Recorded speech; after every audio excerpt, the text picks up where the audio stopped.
Welcome back everybody to another MOTOBOB video, and you join us today at Fowler's Motorcycles in Bristol for our EICMA 2023 preview. Last week I asked you guys on a community post on YouTube which bikes you were most looking forward to being announced, and so let's head inside and go through them in order of popularity ascending. Now first up we've got BMW. They've made some big announcements over the past few months. We've had the F900 GS, their middleweight adventure bike, and also the R1300 GS, one of the best selling bikes in the world, and so it's a massive deal. And the other bike that's on my mind from BMW is their upcoming R12 9T. It's a massive, complete overhaul of their R9T Retro, but sadly, despite all your great suggestions, BMW for the second year in a row won't actually be present at EICMA, and so we'll have to wait till Motorcycle Live in the UK a couple of weeks later to film some detailed walkarounds of these bikes. Over at Kawasaki now, and over the past couple of months, they've also announced a few interesting bikes. The big ones for me are the two new electrics, so the Ninja and the Z, and also a world first, I think it's fair to say, in their hybrid bike. So we'll definitely be heading over to their stand to check those out, and hopefully I'll be able to get hold of some to ride soon as well. But the other one is there's a new retro paint job available for the ZX4RR, the ZX6R, and the ZX10R. It's sort of retro inspired. I think it's the ZXR of 1989 that's inspired it. Looks absolutely incredible. I love a retro paint job, so we'll go and get a few snaps of that,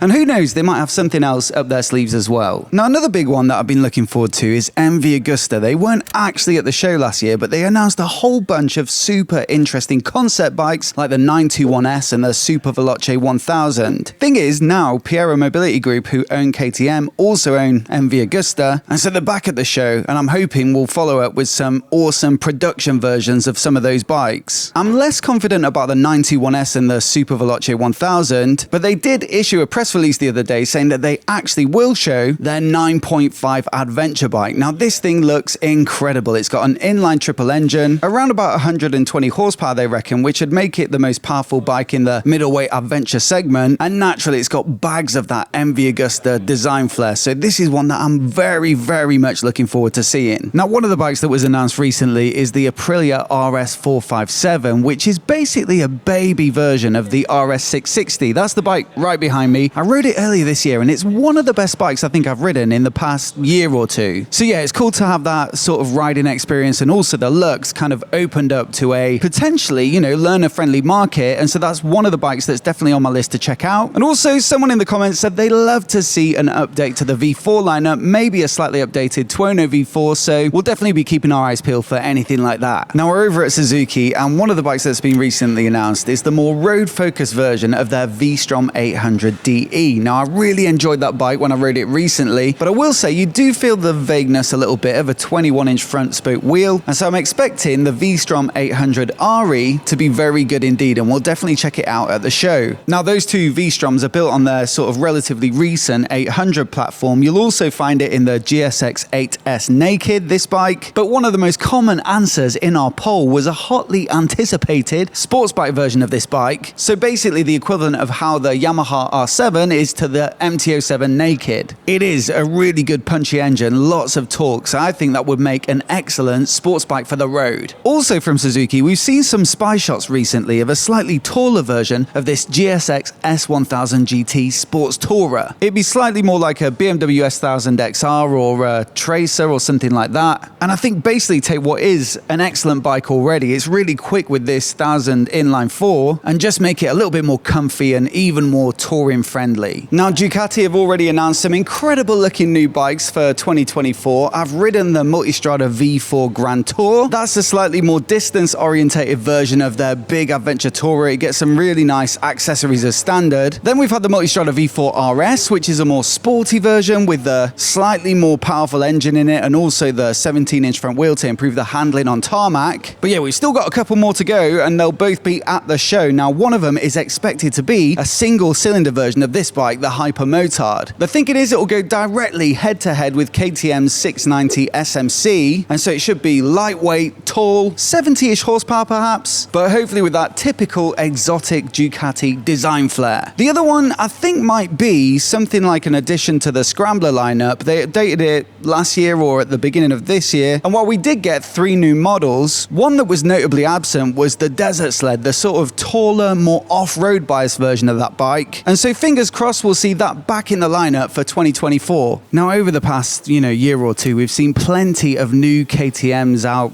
testing through spy shots and things like that. One thing that's expected is that their big 1290 V-twin will go up to 1390, and so that could mean an update for the 1290 Super Duke, which is their Super Naked, and also potentially the 1290 Super Adventure. Then we've also seen a 990 version of the Duke as well, so the middleweight will get a bump up too. Slightly different styling job on all of those bikes as well. I'm expecting this sort of typical KTM headlight to make way for more of a stacked projector look, and then perhaps most exciting of all is potentially that middleweight 990 engine going into a new middleweight sports bike, and the rumor is that it'll be called the RC990. Now, for me, the 890 Ducati is probably the most fun you can have on a bike on the road, or at least there or thereabouts. And so the RC990 sounds very tempting indeed to me as sort of a brilliant all-rounder. I think it would be great on the road and on the track. Now, HUSQVARNA is KTM's sister brand, so you'll find a lot of the same engines in some of their bikes and a lot of the chassis components as well. And so another bike we've seen out testing recently is a 901 version of the Vitpillen and Svartpillen. Now, this is the 401 Vitpillen behind me, so that's got the same engine as the 390 Duke. And then previously we had the 701, which is the single cylinder from the 690 KTMs. And so a 901 version would be the first ever twin cylinder Vitpillen and Svartpillen, and presumably get either the 890 or 990 engine from KTM. Now, the visual style of KTM's, it's pretty divisive. It's very orange and it's very angular and modern. So I think what a Vitpillen or Svartpillen 901 would bring is that same punchy, exciting riding experience, but just in a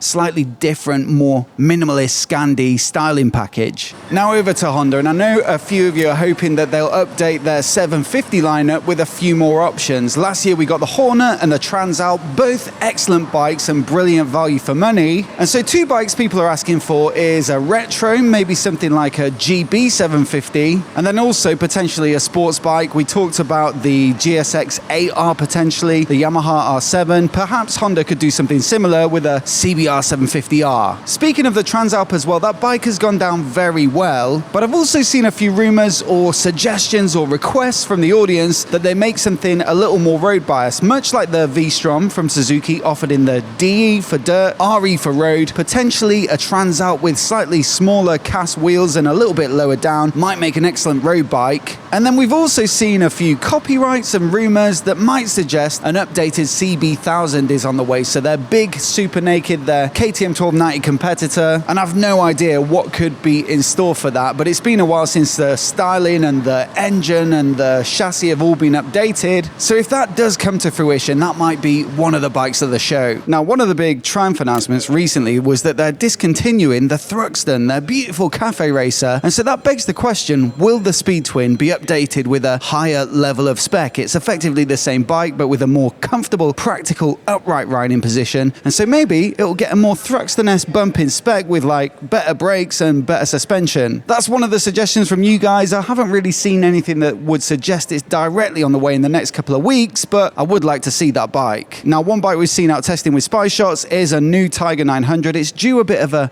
mid-cycle update, so it won't be a massive overhaul, but already a brilliant middleweight bike, and so I'm interested to see what they can do with it, how much more they can get out of it. But the big one, we covered this with an entire video recently, was the Trident 660 platform, and the Tiger Sport 660 could be getting a sports bike, which might be called something like the Daytona 660. It doesn't look super aggressive in the riding position. It's quite upright and sort of easygoing, so I wouldn't expect it to be like a focused replacement for the Daytona, but more of an all-rounder that can do a bit of road work and you can do a bit of commuting, but just brings a little bit more fun and more of a sporty spec than the existing Naked and Sports Tourer. Now, this is the MT-09 SP, which gets Yamaha's fantastic CP3 inline triple engine, one of the best engines on the market in my opinion. And you'll also find it in the XSR 900, which is a slightly more retro take on this bike. And then they recently announced a semi-faired version called the XSR 900 GP. Looks absolutely epic in my opinion, so I'm looking forward to seeing that one in the flesh and getting a real feel for it. But there are two other bikes potentially that could roll out on this platform that have really got you guys,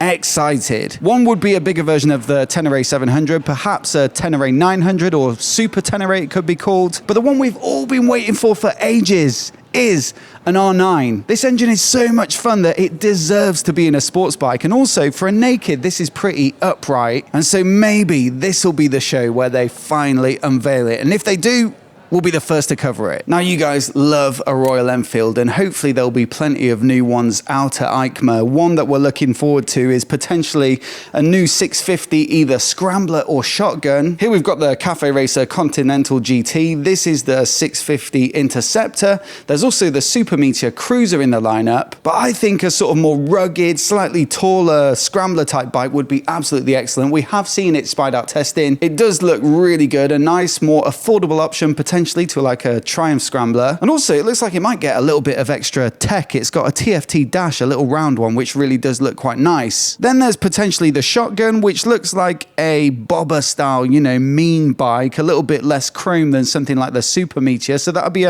another nice option in the 650 lineup. But the big one that everyone's looking forward to is over here. This is the old school air-cooled Himalayan, a massively popular bike. I think that might even be understating it, but it's due this big update with a new 452cc, I believe, liquid-cooled single-cylinder engine. That'd be a massive change. I think it'd be their first liquid-cooled bike, but yeah, also a completely new chassis and some more extra tech. I think it might get the same dash as I was talking about with the 650 Scrambler. I've got to be honest, maybe this Himalayan isn't my favourite bike on the market, just because it feels a little underpowered for some of the riding that I like to do. It's around about the 20-25 horsepower mark. So hopefully with a liquid cooled single, it can get up to something like 40-ish, which would make it look a lot more competitive next to something like the KTM 390 Adventure. But the big one, the biggest, most common answer on our poll actually kind of surprised me. It was the Moto GUZZI V100 Stelvio. This is an adventure bike version of the V100 that they announced year or two back. We rode it recently, a brilliant bike. It's got such a nice engine that's, you know, competitive on power because it's, again, their first liquid cooled engine, but it still has plenty of that Moto GUZZI character that makes them so good to ride. Thing is, the leg position was a little bit cramped. It was quite tight, so over distance, I'm not sure it'd be that good. And so a Stelvio version, you know, a bigger chassis, it's got the big adventure bike suspension, the big front wheel, more wind protection. It looks like it will get radar tech front and rear as well. You know, that looks like it would be a great addition to their lineup and give you more of a touring friendly option for that excellent engine. So look, those are the bikes we're really looking forward to. Many thanks for all your suggestions in the comments. Stick with us for the next couple of weeks and we'll bring you as many bikes as possible from the show. If you're new here and you're not already, then do hit subscribe to see those videos as soon as they go live. Let us know in the comments if I missed any or which bikes you're looking forward to the most. Many thanks for watching today and we'll see you at the show.